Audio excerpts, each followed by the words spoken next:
এই চান্দিনা বাজারে আমি দীর্ঘ 6 বছর রিক্সা চালাইছি। আজকে আমার রিক্সা চালানোর শেষ দিন। আমি একটা কর্ম থেকে আমি পদোন্নতি হইতাছে, আমি আমার রিক্সা থেকে অব্যাহতি নিতেছি। আজকে আমার রিক্সা চালানোর শেষ দিন। আমি যে আমার সাথী ভাইদের সাথে রিক্সা চালাইছি, তাদের প্রতিক্রিয়াটা কেমন, আমার আচরণ তাদের সাথে কেমন ছিল এই দীর্ঘ 6 বছরে, আমি তাদের সাথে কোনো অন্যায় করে থাকলে আমি এখন ক্ষমা চাইতাছি।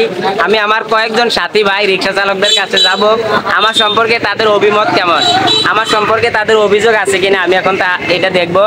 এই যে আমার রিক্সাটা আমি এখানে রাখলাম, এই যে একটা সাইড করে আমার রিক্সাটা রাখলাম। এখন আমি আমার কিছু সাথী ভাইদের কাছে যাব। হ্যালো গাইস,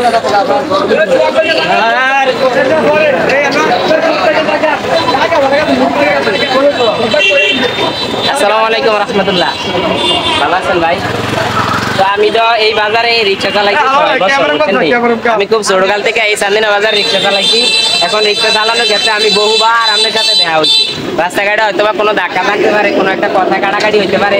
তো আমি যদি কোনো ভুল করে থাকি, প্রথমে আমি আপনার কাছে ক্ষমা চাইতেছি। আজকে আমার রিক্সা চালানোর শেষ দিন, আপনি আমার ক্ষমা করে দেন। হ্যাঁ, আর আমার সম্পর্কে আপনি এক লাইন কথা বলেন যে আমার এই রিক্সা চালানোর জীবনে আপনার সাথে আমি কেমন আচরণ করছি বা আমি কেমন, এই সম্পর্কে আপনি এক দুই লাইন বলেন।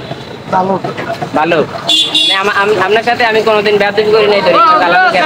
দেখা গেছে একটা ভাড়া নিয়ে তর্ক করছি, আপনার গাড়িতে একটা যাত্রী উঠতে লইছে, কিন্তু যাত্রীরা আপনি নিতে পারে নাই, আমি কায়রা নিয়ে গেলাম গা, আমি দামে কম কইলাম, এরকম কোনোদিনও কি আপনার সাথে করছি? করি নাই, ঠিক না? তাহলে আপনি সবসময় আমার জন্য দোয়া করবেন। আমি যেন যেখানেই থাকি আল্লাহ যেন আমার ভালো রাখে, যেন হালাল পথে উপার্জন করতে পারি, ঠিক আছে? জাযাকাল্লাহ খায়ের। আচ্ছা, তাহলে একজনের মতামত জানলাম, ওনার আমার বিরুদ্ধে কোনো অভিযোগ নাই। আর আলহামদুলিল্লাহ আমি এমনভাবে গাড়ি চালাই নাই যে আমার বিরুদ্ধে কোনো অভিযোগ থাকবো। তো এখন আমি আরো একজন সাথী ভাইয়ের সাথে কথা বলবো, সেও আমার সাথে দীর্ঘদিন রিক্সা চালাইছে। মামা আসসালামু আলাইকুম। ভালো আলহামদুলিল্লাহ, আপনি কেমন আছেন? তো মামা, আমি দীর্ঘ 6 বছর এই চান্দিনা বাজার রিক্সা চালাইছি। এই 6 বছরের ভিতরে আজকে আমার শেষ দিন। আমি আর রিক্সা চালাইতাম না ইনশাআল্লাহ। তো আমি যে এই 6 বছর রিক্সা চালাইছি, এর ভিতরে আপনার সাথে কোনোদিন আমি ঝগড়া করছি কিনা বা আমি কেমন, আমার সম্পর্কে আপনি এক দুই লাইন বললেন।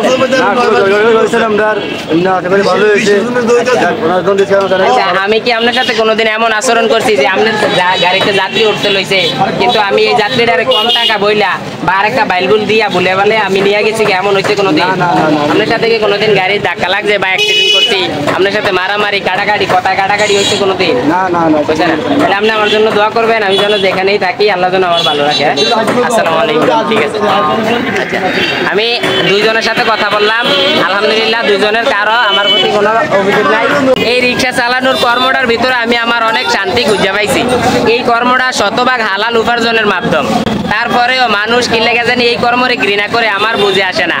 আমি এই রিক্সা চালানোর কর্মটার মধ্যে দীর্ঘ 6 বছর রিক্সা চালাইছি। আমার এই রিক্সা চালানোর কর্মের ভিতরে আমি অনেক কষ্ট অনেক সময় সহ্য করছি, অনেক সময় রোদে ফুরতে ফুরতে তারপরেও যাত্রী ডাক ছাড়ছি, অনেক সময় মেঘে ভিজা তারপরেও গাড়ি চালাইছি, এইভাবে টাকা ইনকাম করছি। অনেক সময় চাউলের বস্তা 5 তলায় 6 তলা বিল্ডিং এর মধ্যে একদম দিয়ে আসতে হইছে। এখন আজকে আমি শেষ দিনে রিক্সা চালানোর মধ্যে একটা কঠিন ভাড়া পেয়ে গেছি। একটা 50 কেজির চাউলের বস্তা 5 তলা বিল্ডিং এর একদম উপরে নিয়ে দিয়াইতে হইব 5 তলার মধ্যে। এইভাবে দিনের পর দিন কষ্ট করে আমি পরিবারের খরচও বহন করতাম এবং কি আমি তার পাশাপাশি লেখাপড়াও করতাম। এইভাবে দীর্ঘ 6 বছর আমার এই রিক্সা চালানোর জীবন শেষ। ইনশাল্লাহ আশা করি আর কোনোদিনও আপনারা আমার রিক্সার মধ্যে দেখতেন না। এটাই আমার রিক্সা চালানোর লাস্ট দিন। তো সবাই আমার জন্য দোয়া করবেন এবং কি ভালো থাকবেন, সুস্থ থাকবেন, আমাদের পেজটি ফলো দিয়ে রাখবেন। আজকের জন্য এখানেই বিদায় নিচ্ছি। আসসালামু আলাইকুম রহমতুল্লাহ।